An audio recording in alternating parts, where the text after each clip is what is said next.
PV Anwar MLAയ്ക്ക് അപരൂക്ഷ വിമർശനവുമായി മുഖ്യമന്ത്രി പിണറായി വിജയൻ ഉന്നയിച്ച ആരോപണങ്ങളിൽ അന്വേഷണം നടക്കുന്നതിനിടെ അൻവർ മറ്റു ചില അജണ്ടകളുമായി ഇറങ്ങി. സ്വർണ്ണക്കടത്ത് സംഘങ്ങളെ പിടികൂടുമ്പോൾ ചിലർക്ക് പൊള്ളുന്നത് എന്തിനാണെന്ന് മനസ്സിലാകുന്നില്ല. വർഗീയ ശക്തികളെ ജനം തിരിച്ചറിയുമെന്നും മുഖ്യമന്ത്രി പറഞ്ഞു. CPIM കോഴിക്കോട് ജില്ലാ കമ്മിറ്റി നിർമ്മിച്ച AKG ഓഡിറ്റോറിയം ഉദ്ഘാടനം ചെയ്ത് സംസാരിക്കുമ്പോഴാണ് മുഖ്യമന്ത്രി പിണറായി വിജയൻ PV അൻവറിനെ രൂക്ഷമായി വിമർശിച്ചത്. പരാതികൾ ഗൗരവത്തോടെ എടുത്തില്ല എന്ന PV അൻവറിന്റെ ആരോപണം മുഖ്യമന്ത്രി നിഷേധിച്ചു. ഒരു MLA ഉന്നയിച്ച ആരോപണങ്ങൾ എന്ന നിലക്ക് ഗൗരവത്തിലെടുത്തു. അതുമായി ബന്ധപ്പെട്ട് പരിശോധിക്കാൻ കേരളത്തിലെ ഏറ്റവും ഉന്നതനായ പോലീസ് മേധാവി അദ്ദേഹത്തിന്റെ നേതൃത്വത്തിലുള്ള ഒരു ടീമിനെ നിയോഗിച്ചു. ആ റിപ്പോർട്ട് വരട്ടെ, വന്നതിന് ശേഷം ആ റിപ്പോർട്ടിനെ അടിസ്ഥാനപ്പെടുത്തി എന്ത് ചെയ്യണോ ആ നടപടികളിലേക്ക് സർക്കാർ കടക്കുകയും ചെയ്യും.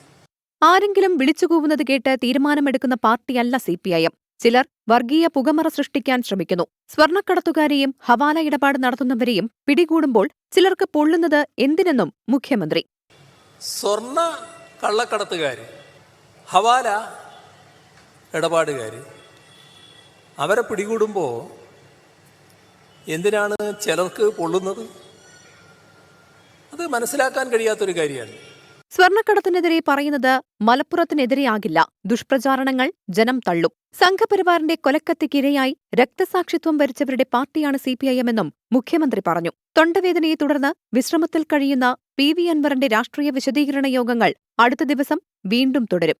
24 കോഴിക്കോട്.